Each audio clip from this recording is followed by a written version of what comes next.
Good evening, friends. Myself Pranav Sangai. Today I am here to discuss about a technical topic that is clinical trials participation. Firstly, we see the definition of clinical trials. Clinical trials means the are research study performed in human to evaluate medical and surgical or a behavioral intervention.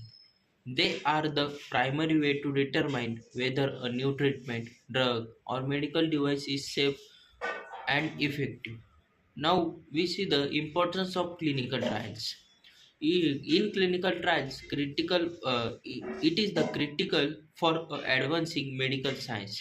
It is help to improve the treatment and outcomes and the find cures for various types of diseases.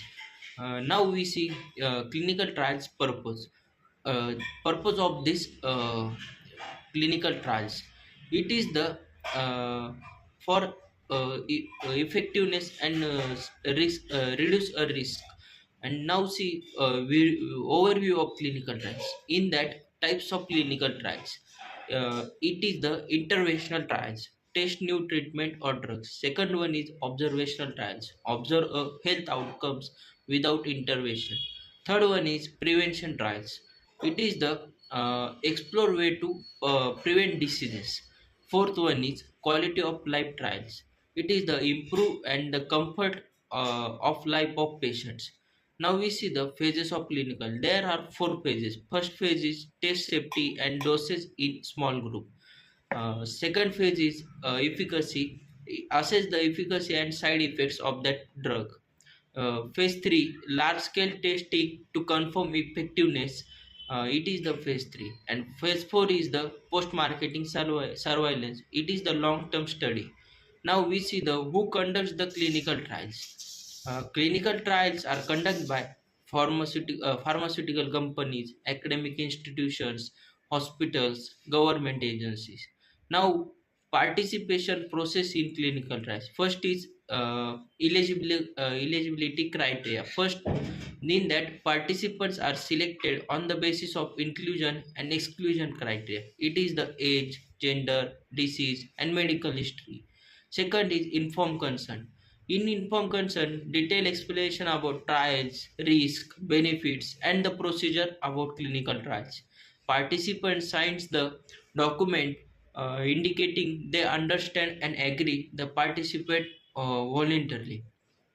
Now, screening and enrollment, medical assessment to determine eligibility. Fourth one is the during the trial, regular monitoring of the participants and health. In that, data collection through tests, questionnaires, and observational studies. Fifth one is the after the trial. In that, follow-up assessment process. The result is shared with participants. And another is benefits of the participants in participating in the clinical trials. The first one is access to new treatment not yet available to all public. Second one is opportunity to receive expert medical care and monitoring. Third one is contribution to medical research and the development of new therapies. Fifth one is contribution to healthcare process for develop and modification of new drug. Now we see the risk assessment plan. First is risk, potential side effects or adverse reaction. And the treatment may not be effective for every participants in those who are participate in clinical trials. Second one, ethical safeguards. In that, approval by ethical review boards, it is IRB and IEC. Continuous monitoring for a safety, and they are right to withdraw at any time without penalties. The third one is confidentiality. It is the participant information is protected and anonymized. Now we see the how we get involved in clinical trials. First is finding trials. In that, clinical trials registries, for example, clinical trials.government. It is the hospitals, clinics, or patient advocacy groups.